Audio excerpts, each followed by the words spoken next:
রে ওইগুলি কোনে গেল, যেগুলি আমি বানাইলাম। ওইরে বাবা রে, কেউ বাড়িতে আসিস? কিডা? বাবা রে আইছিল তোরে দুয়ারে। রোজা রমজানের দিন ভিকি করে আছে, হবে না নিজান? বাপ রে কি সুন্দর পিঠি রে, একখান পিঠি দে। কে তুমি কোনতে? হ্যাঁ আসলিম। তাই বলে ভিক্ষে সাথে আসতেছো তুমি? আর কোশ নে, আমার কাজই তো মনে কর যে যা যা মানুষকে বিনোদন দেওয়া। বিনোদন দেওয়া তো বুঝলাম, তুমি এমন ভাবে ডাকছো আমি তো সত্যি ফকির আইছে। তুই পিঠির ব্যবসা শুরু করলি কবে থেকে? পিঠির ব্যবসা লাই এটা কয়দিন পর ঈদ। হ্যাঁ ঈদে তো পিঠি মিঠি বানান লাগে। আচ্ছা, এজন্যই বানাইছি। ও পিঠে বানাইছো না? তো পিঠে নিয়ে তো গবেষণা করা দরকার। দেখো কিরকম হয়েছে কও। এই পিঠেটা কি ফর্মা দিয়ে তৈরি করা নাকি? না, তো এটি হচ্ছে আটা রুটির মতো করি, তারপরে লরমাটা ওই কাটা দিয়ে এরকম ফুল তোলা। খেজুরের কাটা দিয়ে ফুল তোলা। হ্যাঁ হ্যাঁ, ফুল পিঠা। বুঝছি। তো এই যে এটা হচ্ছে শামুক পিঠা। নদীর থেকে শামুক তুলে আনার পরে ওই শামুকের মধ্যে আটা দিস নাকি? আরে পাগল, এটি হচ্ছে চিরনি দিয়ে বানাইনি। মাথা শ্রেণী চিরনি? হ্যাঁ চিরনি দিয়ে। ওই মাথা শ্রেণীর পর তারপর ওই চিরনি দিয়ে বানাইছো?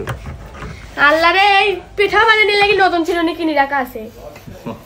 না আমি তো বাপুরে বুঝি টুঝি না, মুরুক্ষ সুরুক্ষ মানুষ, এই জন্য মনে করে জিজ্ঞেস করে নিচ্ছি এবং দর্শক বন্ধুদের কাছ থেকে শুনেছি।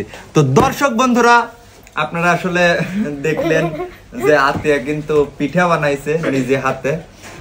অবশ্য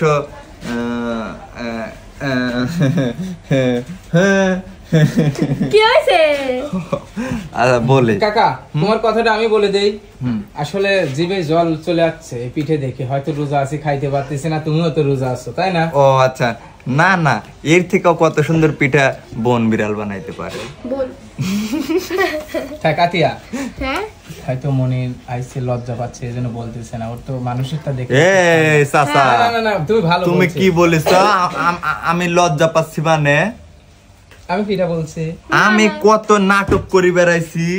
আমার বয়স যখন কত ছিল তখন, এখন তো আমার বয়স মোটামুটি 17 চলে।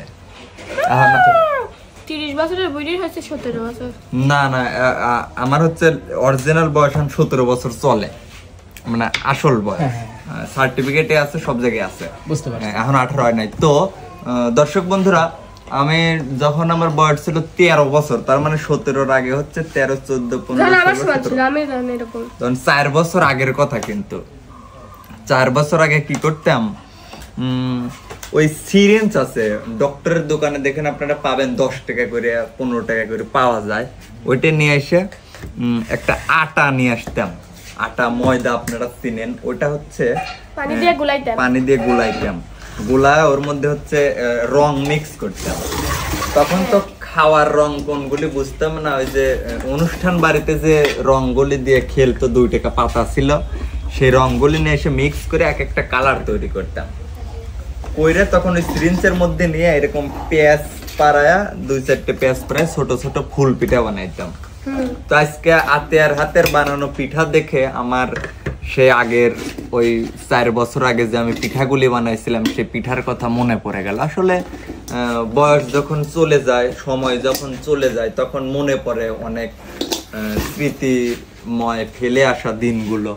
হ্যাঁ অবশ্যই, হারানো দিনগুলো হয়তো আর কোনোদিন ফিরে পাবো না। দর্শক বন্ধুরা, আপনারাও দেখলে হয়তো দেখেন স্মৃতি মনে পড়ে যায়। তাতিয়া, হ্যাঁ ভাইয়া, আমার এই পিঠে দেখে মনে হচ্ছে কি যে তুই পিঠের মনে হয় বিজনেস শুরু করতেছিস। ওই রকমই মনে করো। এই যদি মনে করে এই বাড়িতে একজন বানাবি, মোটা এসে আটা মাটা এসে এনে জোগাড়। মানে আমাদের এখানে এমন কি যে তোমার বাড়ি পিঠা বানাবি, এতগুলা তুমি আটাই করবে, সব বাড়ির থেকে যায় বানা দিয়ে আসবি। আবার অন্য বাড়ি বানাবি, আবার যে সবাই যা বানা দিয়ে আসবি, এরকম।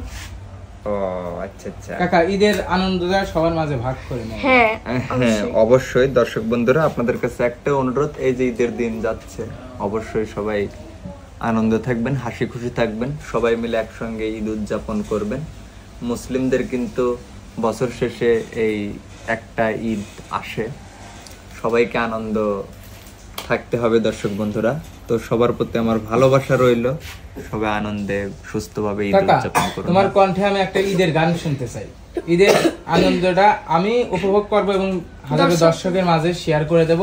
এটাই সুরমা লাগা রে আতর লাগা রে, আকাশে খুশির চাঁদ উঠেছে, ঈদ ঈদ ঈদ ঈদ ঈদ এসেছে, ঈদ ঈদ ঈদ ঈদ ঈদ এসেছে, মুবারক ঈদ মুবারক, মুবারক ঈদ মুবারক, মুবারক ঈদ মুবারক, মুবারক ঈদ মুবারক।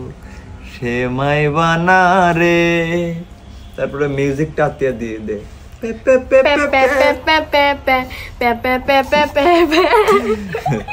তো যাই হোক দর্শক বন্ধুরা, আসলে আমার সবার প্রতি প্রত্যেকটা ভিডিওতে আমি মেসেজ পাঠিয়ে দিচ্ছি, সবার প্রতি আমার অনুরোধ রইল যে ঈদের দিনগুলো আপনারা সবাই আনন্দের সাথে উপভোগ করবেন। কেউ মনে কোনো দুঃখ কষ্ট বা অতীতের কোনো স্মৃতি নিয়ে কেউ দিনটা নষ্ট করবেন না। দর্শক বন্ধুরা, আল্লাহকে খুশি করার জন্য হলে সবাই অন্তত এই কয়েকটা দিন ভালোভাবে ঈদ উদযাপন করবেন, পালন করবেন। তো দর্শক বন্ধুরা, আজকের মতো এখানেই বিদায়। আগে না মনির, হ্যাঁ তো প্রিয় দর্শক বিন্দু, হয়তো আর কিছুদিন পরে ঈদ, 2 থেকে 3 দিন কিংবা 4 দিন। আমার দর্শক বন্ধুদের কি ঈদ মুবারক কি তোমরা বলছো? অবশ্যই বলতে হবে। দর্শক বন্ধুদের ঈদ মুবারক যদি না বলে তাহলে আমি কি জন্য বলতেছি যে ঈদ আপনারা ভালোভাবে উদযাপন করবেন। অবশ্যই ঈদ মুবারক তো মুখে বলতে হবে, তাই না? বিদায় নেওয়ার আগে বলবো। ও আচ্ছা, বুঝে না নতুন। হ্যাঁ, তো দর্শক বন্ধুরা, আসলে আরেকটা কথা থেকে জিজ্ঞেস করবো, সেটা হচ্ছে এটা কি অলরেডি তৈরি হয়ে গেছে পিঠাটা খাওয়ার জন্য? না না, এটা খাইতে পারবা তুমি, সমস্যা নাই। এটা হচ্ছে আরেকবার মানে গরম তেল চুবানোর পরে জিলাপি যেরকম চিনির মধ্যে ভিজায় না, শিরার মধ্যে, ওরকম এটা হচ্ছে গুড়ের মধ্যে ভিজায়, তখন এটা স্বাদ লাগে আরো বেশি। অবশ্য আতি হয়তো পিঠা দেখলাম, পিঠার নাম তো জানলাম না, নাম কি? এটা ফুল পিঠা, এগুলা এটা শামুক পিঠা এটা, আর এটা হচ্ছে পাতা পিঠা, এগুলার উপর দিয়ে গুড় ছিটাই দিতে হবে। আরো রকম পিঠা আছে, যেমন ভাই বলে সিনিস পিঠা, তারপর অনেক রকম পিঠাই আছে, সবুজ পিঠা, এগুলা বরিশাল বানায় আর কি। যাই এই বানায়, এখনো কমপ্লিট হয় নাই, কমপ্লিট হলে অবশ্যই তোমরা কিন্তু আসবে, তোমাকে দাওয়াত দিলাম বেটা। তো প্রিয় দর্শক বিন্দু, হয়তো আতিয়ার বাড়িতে পিঠা খাওয়ার আমি দাওয়াত পেলাম, আপনাদেরও আতিয়ার পক্ষ থেকে আমি দাওয়াত দিয়ে দিলাম, আতিয়ার বাড়িতে আসবেন, আমাকে বলে নিয়ে আসবেন, হয়তো এরকম সুন্দর সুন্দর মজার পিঠা আপনারাও খাইতে পারবেন, আমিও খাইতে পারবো, তাই না কাকা? হয়তো এখন রোজা আছি, খাইতে পারতেছি না। হ্যাঁ সেটাই। তো দর্শক বন্ধুরা, আজকের মতো এখানেই বিদায় নিচ্ছি, আমিও অনেক দূর থেকে আসছি, আমার আবার চলে যেতে হবে। তো সে পর্যন্ত সবাই ভালো থাকবেন, সুস্থ থাকবেন, আল্লাহ হাফেজ, ঈদ মুবারক।